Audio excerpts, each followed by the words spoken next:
Hello students, welcome back to Affinity Digital. Hope आप लोग का एग्जाम अच्छा गया है। तो आज हम डिस्कस करने वाले हैं मिनी स्टैटिक टेस्ट 2 का जूलॉजी का क्वेश्चन पेपर। तो सिलेबस था structural organisation in animals and biomolecules. तो देखते हैं कि कैसा टाइप ऑफ क्वेश्चंस आया था और उसका आंसर्स एंड सॉल्यूशंस। ओके, तो फर्स्ट क्वेश्चन में 3 स्टेटमेंट दिया गया है। Read the following statement and answer the question. Number 1 में लिखा है it is made up of single layer of flattened cells with irregular boundaries। तो obviously flattened cells with irregular boundaries is a characteristic of squamous epithelium। हम जानते ही है, उसको confirm करता है point number 2, found in wall of blood vessel and air sac of lung, वो correct है। And forms a diffusion boundary. तो ये जो तीनों स्टेटमेंट लिखा गया है वो किसके बारे में लिखा गया है? It is squamous epithelium. So number 1 is the correct answer. Number 2 में 152 क्वेश्चन में दो कॉलम्स है, हमें मैच द कॉलम करना है। तो ये तो एनसीईआरटी बेस्ड है, पूरा एनसीईआरटी से ही लाइन लिया गया है। तो एक्सोक्राइन ग्लैंड जो है secretes mucus, saliva, earwax, oil, milk, digestive enzymes and other cell products. तो एक्सोक्राइन ग्लैंड जो है वो उसमें डक्ट रहता है and they are secreting different types of the thing. तो ए होगा नंबर 4। एंडोक्राइन ग्लैंड जो है हम जानते हैं they are ductless, they are secreting hormone और वो हार्मोन्स डायरेक्टली कहाँ पे दिया जाता है? Bathing the gland. तो बी होगा number 2।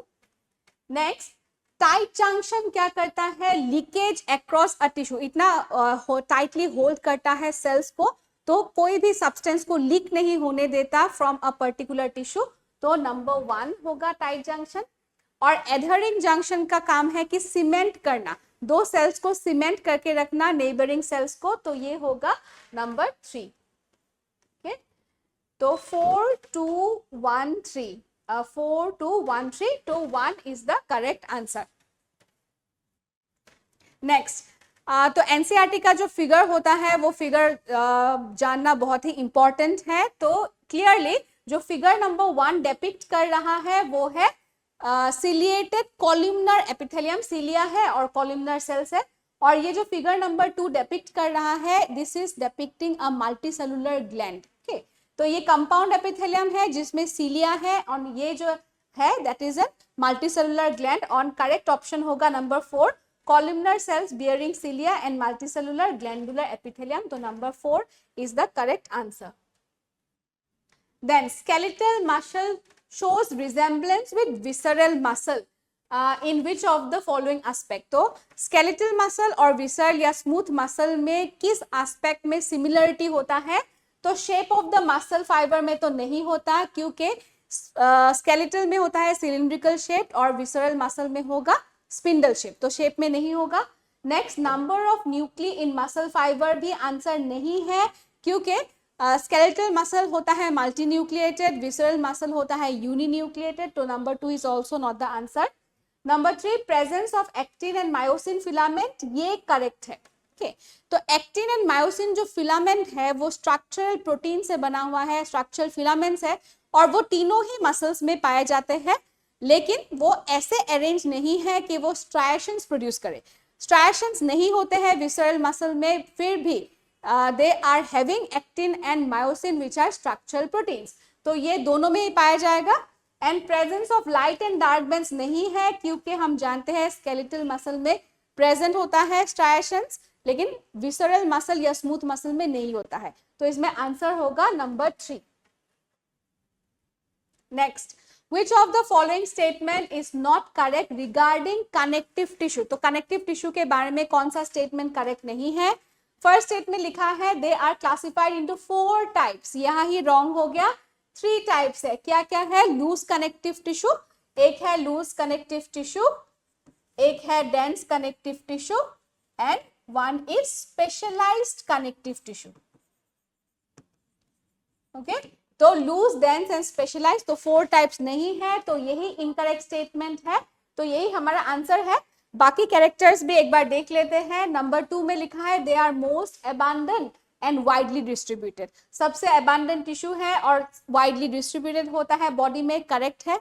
They perform the function of linking and supporting other tissue, ये भी करेक्ट है। They include cartilage, bone, adipose tissue and blood, तो ये भी करेक्ट है। तो number 1 is the incorrect statement and our answer. Next, which of the following statement is or are correct regarding cockroach? Okay, तो cockroach का कौन सा statement correct पूछा है वो हमें ढूंढना है। तो स्टेटमेंट नंबर 1 में लिखा है the body of the cockroach is segmented, ये तो करेक्ट है, and divisible into 3 distinct region, head, thorax and abdomen, right. Body of cockroach में 3 पार्ट होते हैं, head, thorax and abdomen. Blood vascular system is of closed type, wrong. क्या होना चाहिए? Open type of blood vascular system, मतलब इन लोगों में ब्लड वेसल्स सिर्फ एक ही होता है, दैट इज एंटेरियर एवोर्टा, और सेल्स जो है डायरेक्टली बाथेड इन ब्लड, मतलब they are directly present in blood. Blood जो है वो हेमोसिल में रहता है और ऑर्गन्स जो है वो हेमोसिल के ऊपर ब्लड में डायरेक्टली रहता है, तो ओपन टाइप है। तो ये स्टेटमेंट रॉन्ग हो गया। दे आर मोनेशियस, मोनेशियस भी रॉन्ग है। क्या होना चाहिए? Dioecious. And both sexes have well developed reproductive organ, तो करेक्ट था। The development of P americana is paurometabolous, meaning there is a nymphal stage, तो ये भी स्टेटमेंट करेक्ट है। तो number 1 and 4 are correct. Okay, तो बाकी दोनों बीच में रॉन्ग है, तो नंबर हमें करेक्ट स्टेटमेंट ढूंढना है, तो ये होगा 1 and 4, मतलब 3 आंसर है। अब देखो ये माउथ पार्ट्स है, तो ये mouth parts of cockroach NCERT में अच्छे से फिगर दिया गया है, तो बहुत ही इंपॉर्टेंट है। तो ए जो है वो क्या है? Labrum, okay. B is mandible, sorry, हाँ, B is mandible, and C is hypopharynx, मतलब टंग।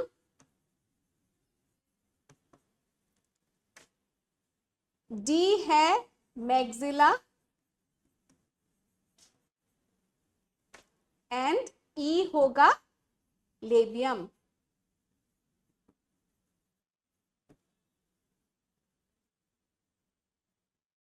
ओके, तो let us see which one is correct. या नंबर 3, ओके। ए होगा labrum, B is mandible, C mandible में होता है ग्राइंडिंग रीजन, तो mandible is helping in grinding the food. ये tongue जैसा काम करता है, हाइपोफेरिंग्स है, ये है 1 pair of maxillary, and this is the labium, that is the lower lip, upper lip, lower lip, mandible, hypopharynx and the maxillary, तो 3 is the correct answer.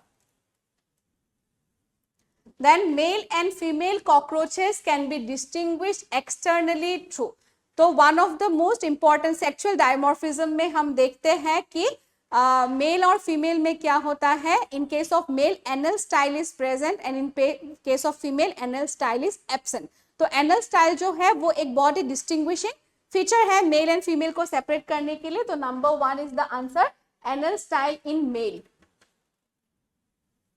Next, यहाँ पर फिर से कॉकरोच का क्वेश्चन है, हमें मैच द फॉलोइंग करना है। तो पेरिप्लैनेटा अमेरिकाना जो है किस में आता है? Phylum Arthropoda, okay. Then a ring of 6 to 8 blind tubules, वो उसको हम लोग क्या बोलते हैं? हेपाटिक के या गैस्ट्रिक के, जो इंपॉर्टेंट डाइजेस्टिव ग्लैंड है कॉकरोच के लिए, प्रोड्यूसिंग डाइजेस्टिव एंजाइम्स, तो ये होगा नंबर 1, मतलब बी है 1। वास्कुलर सिस्टम कॉकरोच में हमने अभी डिस्कस किया, it is of open type, तो ये होगा ओपन टाइप, मतलब यहाँ पर होगा 5। 10 पेयर्स ऑफ स्मॉल होल्स, जो ट्रैकियल का ओपनिंग है, जहां से एयर एंट्री होता है ट्रैकियल सिस्टम में, उनको हम क्या बोलते हैं? स्पाइरेकल्स, तो 10 पेयर्स ऑफ स्पाइरेकल्स प्रेजेंट, यहाँ पे होगा 3। और एक्सक्रीटरी ऑर्गन जो है कॉकरोच का, दैट इज मेल्फिजियन ट्यूबल्स, तो दैट इज नंबर 4, मेल्फिजियन ट्यूबल्स, तो ई में होगा नंबर 4, ओके। 2 1 5 3 2 1 5 3 4, ओके, तो number 2 is the correct matching answer.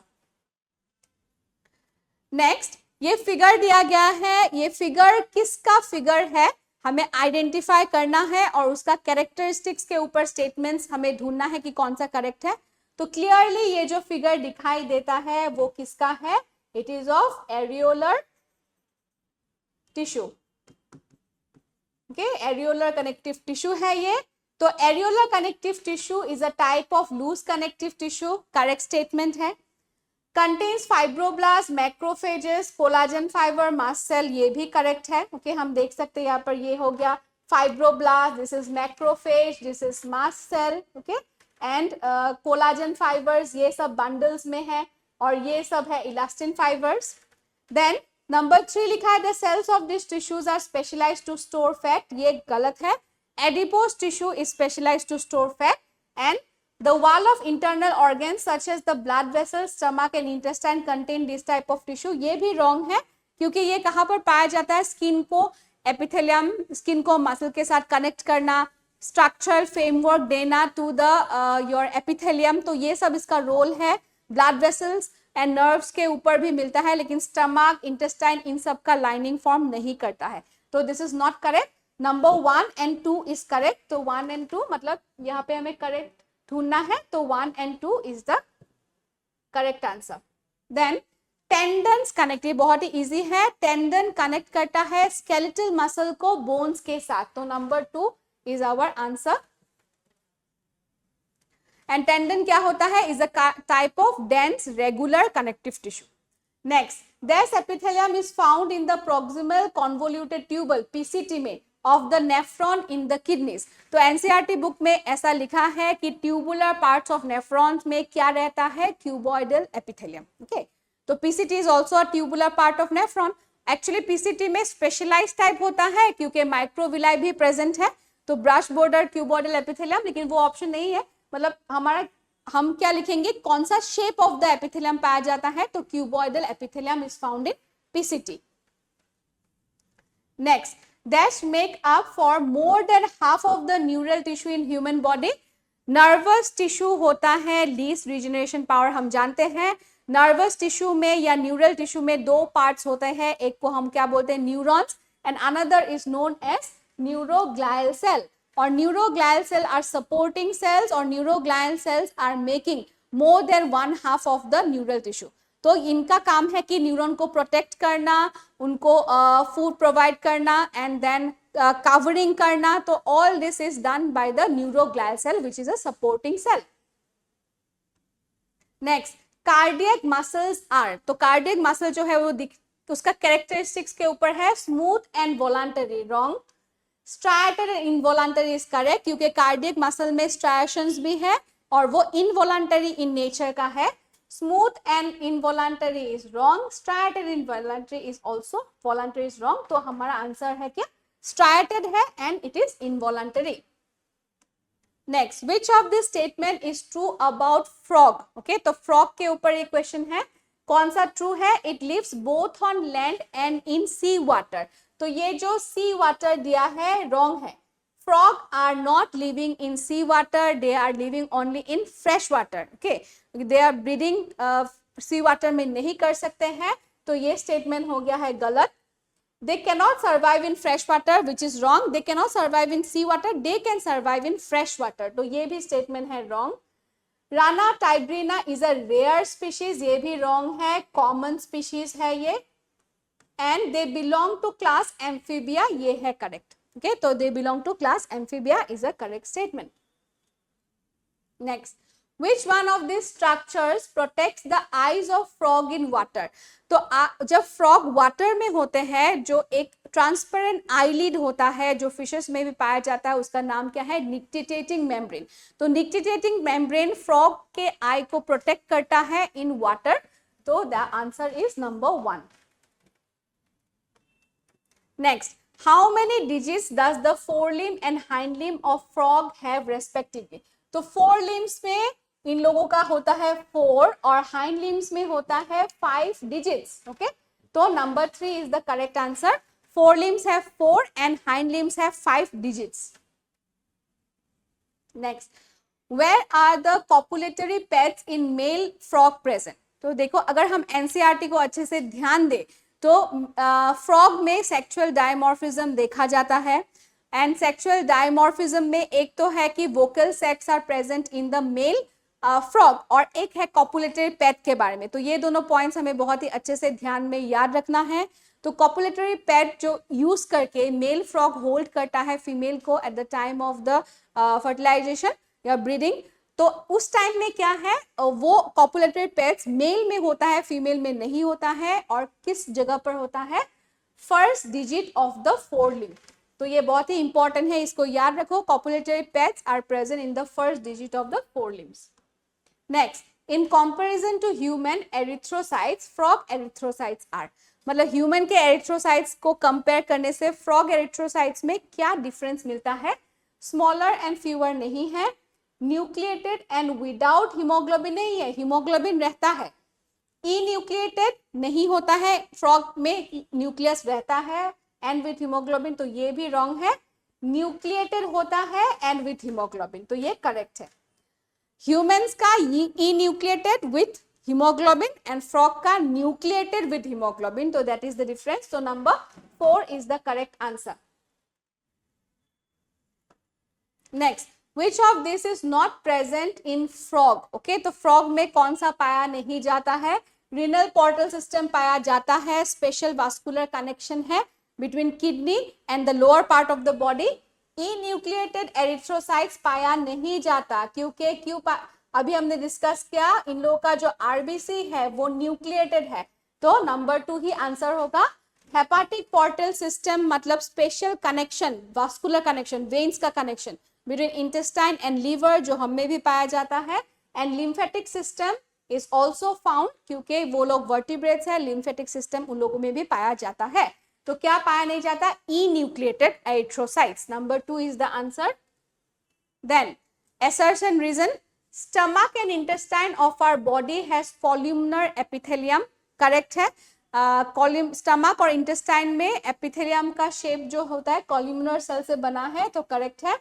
Columnar epithelium helps in secretion and absorption, ये करेक्ट है और करेक्ट एक्सप्लेनेशन भी है।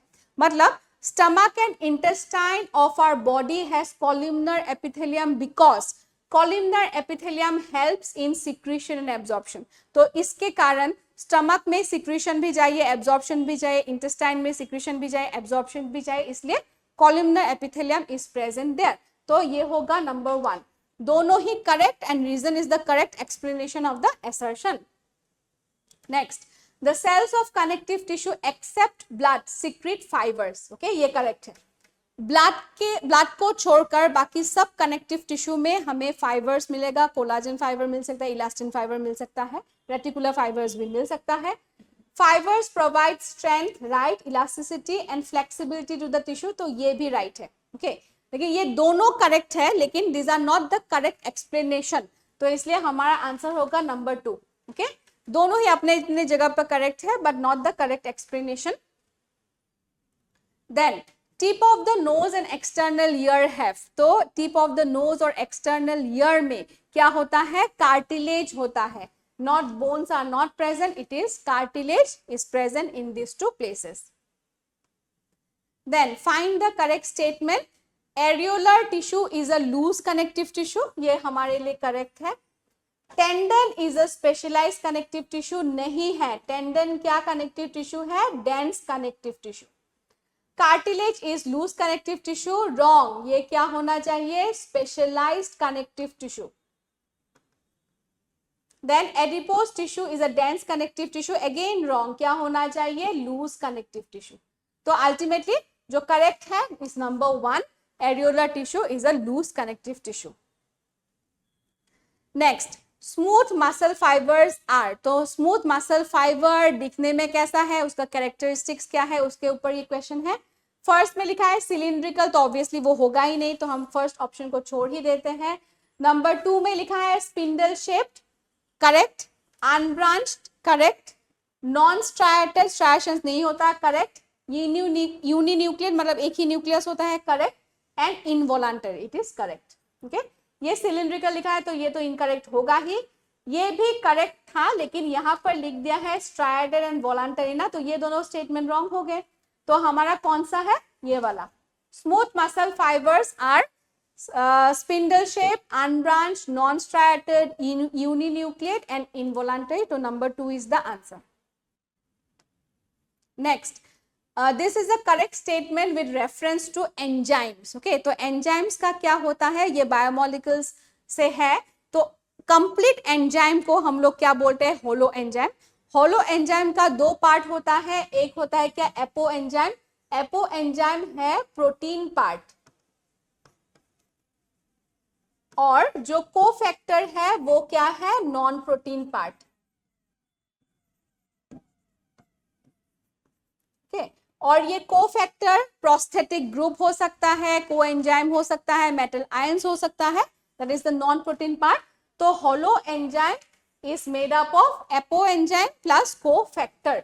तो नंबर 2 है correct answer. Next, this about enzymes is incorrect. Okay, तो हमें इनकरेक्ट वाला ढूंढना है। एंजाइम्स आर हाईली स्पेसिफिक, वो तो करेक्ट है ही। एक सबस्ट्रेट के ऊपर हमेशा एक ही एंजाइम काम करेगा, तो enzymes are very specific in nature, तो ये करेक्ट है। Enzymes are denatured at high temperature, ये भी करेक्ट है। एंजाइम्स के फंक्शन के लिए एक्टिव साइट का होना बहुत इंपॉर्टेंट है। अगर हाई टेम्परेचर देते हैं तो उसका 3D स्ट्रक्चर डिस्ट्रॉय हो जाता है, and if it is destroyed then it is not any more can be used for any reaction. तो ये क्या हो जाता है, डीनेचर्ड हो जाता है। लेकिन जब लो टेम्परेचर देते हैं, इनएक्टिव रहता है, उसको फिर से एक्टिव किया जा सकता है, बट हाई टेम्परेचर देने से डिस्ट्रॉय या डीनेचर्ड ही हो जाता है, तो करेक्ट है। Enzymes require optimum pH and temperature for maximum activity, ये भी करेक्ट है। Enzymes are mostly proteins but some are lipid also, ये रॉन्ग है। And maximum enzymes are proteins except some which are RNA ribozyme, okay, and ribonuclease P, but lipids कभी भी enzyme form नहीं करते। तो मोस्ट ऑफ द, हम बोल सकते हैं most of the enzymes are क्या है, प्रोटीनेशियस इन नेचर। तो इसलिए ये वाला स्टेटमेंट रॉन्ग होगा, तो number 4 is the answer. Next, which one is an example of inhibition. Okay, तो एनसीईआरटी में जो लिखा है कॉम्पिटिटिव इनहिबिशन, उसका एग्जाम्पल भी दिया है। कॉम्पिटिटिव इनहिबिशन का मतलब है कि जब सबस्ट्रेट और इनहिबिटर दोनों कंपीट करे फॉर द एक्टिव साइट, कि दोनों को बाइंड करना है टू द एक्टिव साइट, तो उसी को हम लोग बोलते हैं कॉम्पिटिटिव इनहिबिशन। और उसका जो एग्जाम्पल एनसीईआरटी में दिया गया है is number 1, succinic dehydrogenase by malonate या malonic acid. Next, which one of the following pairs of nitrogenous bases of nucleic acid is wrongly matched with the category mentioned against? Okay, तो कौन सा wrong match है, adenine and thymine. Purine लिख दिया है, यही तो wrong है। Thymine is what, pyrimidine. Okay, तो थाइमिन तो होता है पायरिमाइडिन, तो ये wrong है। सेकेंड में लिखा है थाइमिन, यूरासिल और pyrimidine, this is correct. Uracil, cytosine are pyrimidine correct. Guanine and adenine are purine is also correct. तो यहाँ पर ये wrong है, दोनों पेयर करेक्टली मेंशन नहीं है। Next, match the column. अभी मैच द कॉलम करना है। ये टेबल एनसीईआरटी में दिया गया है, बहुत ही इंपॉर्टेंट है। तो इसमें कंपोनेंट है, इसमें परसेंटेज इनसाइड सेल, सेलुलर मास में उसका परसेंटेज। वाटर सबसे ज्यादा तो रहता है 70 to 90%, तो ये हो जाएगा number 2। Proteins second most abundant है, कितना होगा 10 to 15%, मतलब होगा 5। कार्बोहाइड्रेट्स होगा 3%, दैट इज नंबर 1। लिपिड होगा 2%, दैट इज नंबर 3। और न्यूक्लिक एसिड्स होगा 5 to 7%, that is number 4। Okay, तो 2, 5, 2, 5, 1, 3, 4। ओके, तो ये होगा number 2 is the correct answer. Then दो स्ट्रक्चर्स दिया गया है, उसको हमें आइडेंटिफाई करके उसके बारे में करेक्ट लिखा है कि इनकरेक्ट लिखा है वो भी ढूंढना है। तो जो नंबर ए है, it is of what, lecithin, जो कि होता है एक फॉस्फोलिपिड, पाया जाता है सेल मेम्ब्रेन्स पर। और ये क्या है, adenine. Adenine is a nitrogenous base, purine है। तो देखो नंबर ए में ट्राइग्लिसराइड लिखा है तो होगा नहीं। बी में इसको यूरासिल बोला है तो this is not correct. A को लिखा है lecithin, a component of cell membrane, ये है करेक्ट। और बी को लिखा है एडिनाइन, अ न्यूक्लियोटाइड लिख दिया है। न्यूक्लियोटाइड तो नहीं है, एडिनाइन क्या है, नाइट्रोजनस बेस लिखना चाहिए था।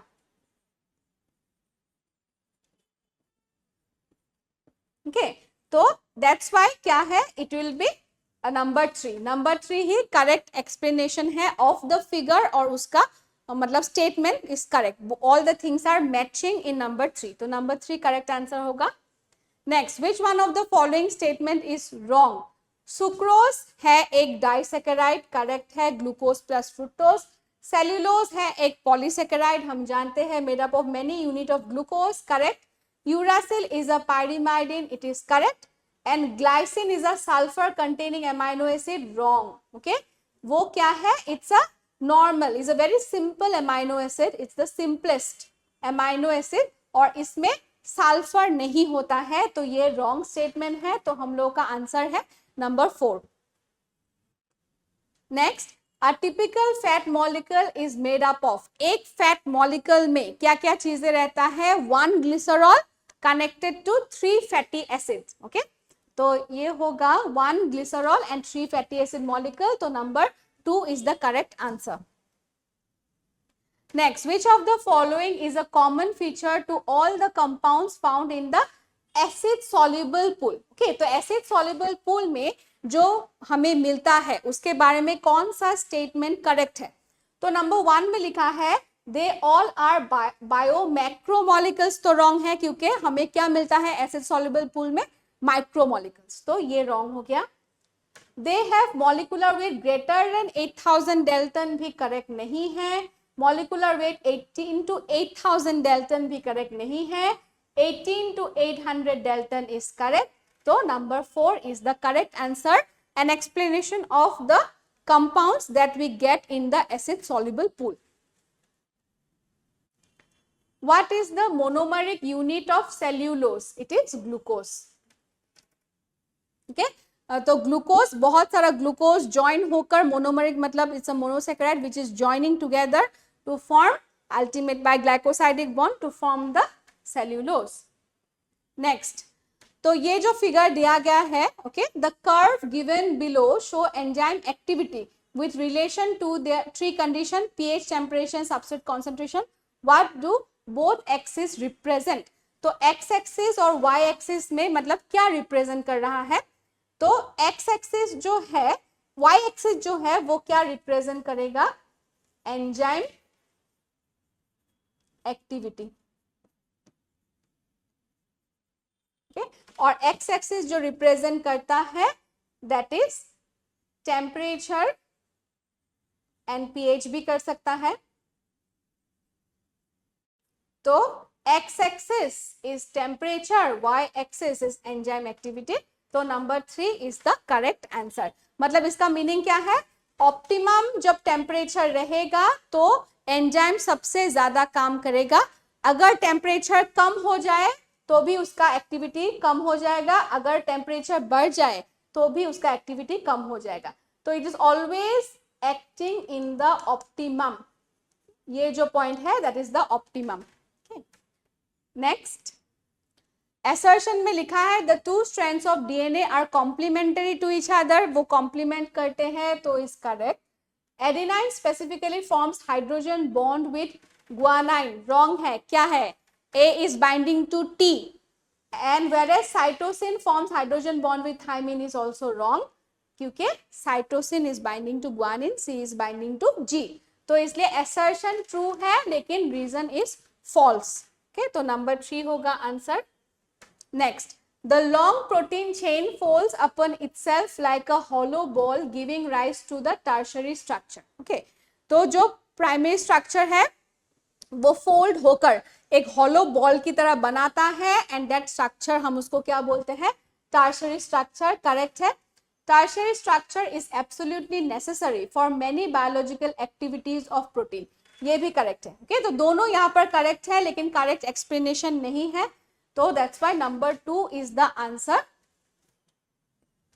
Next, amino acids are linked together by, एक अमाइनो एसिड दूसरे अमाइनो एसिड के साथ जो लिंक होने का बॉन्ड का नाम है वो क्या है? Peptide bond. Okay, carboxylic group of one and the amino group of the other join होता है with the liberation of one water molecule to form a peptide bond, तो 189 होगा number 1। Next, collagen is a और an, okay, क्या होगा, intercellular ground substance. तो number 3 is the correct answer. Biomolecules में एक टेबल ही दिया गया है के ऊपर। Next, what is the function of GLUT4? ये एक प्रोटीन है, ट्रांसपोर्ट करता है, किसको ट्रांसपोर्ट करता है, ग्लूकोज को ट्रांसपोर्ट करता है into the cell, okay. Insulin acts upon it and ये ग्लूकोज को सेल के अंदर लेके जाता है, तो it is an protein which is acting as a transporter. Next, palmitic acid के पास कितना कार्बन होता है, 16 कार्बन, लेकिन उस 16 कार्बन में कार्बोक्सिलिक कार्बन को भी काउंट करना पड़ेगा, तो 16 carbon including carboxylic carbon. Next, choose the incorrect statement. अभी इनकरेक्ट स्टेटमेंट हमें ढूंढना है। All compounds found in the acid soluble pool have their molecular weights ranging from 18 to 800 Dalton, correct है। Polysaccharides, nucleic acid, protein comprise the macromolecular fraction, ये भी correct है। ये सब साइज में बड़ा है, मोर देन 10,000 Dalton, तो they are called as macromolecules. When we grind tissue we do not disturb the cell structure, wrong है। सेल स्ट्रक्चर इज डिस्टर्ब, तो इसलिए जो लिपिड्स होता है वो वेसिकल्स फॉर्म करता है and that's why it comes under the lipid acid insoluble pool. लेकिन उस actually size wise lipids are not strictly macromolecules, हम जानते हैं, लेकिन वो क्यों जाता है मैक्रोमोलिकल्स में रह जाता है, एसिड इनसॉल्युबल पूल में रह जाता है, क्योंकि वो वेसिकल जैसा स्ट्रक्चर फॉर्म करता है। और लिपिड्स कहाँ पर रहते हैं, mainly in the cell membrane. तो सेल का स्ट्रक्चर डिस्ट्रॉय होता है जब उसको ग्राइंड किया जाता है। Percentage of protein about 10 to 15%, ये हम जानते हैं, इट इज ऑल्सो करेक्ट। मतलब हम लोग का आंसर होगा 3 इनकरेक्ट है।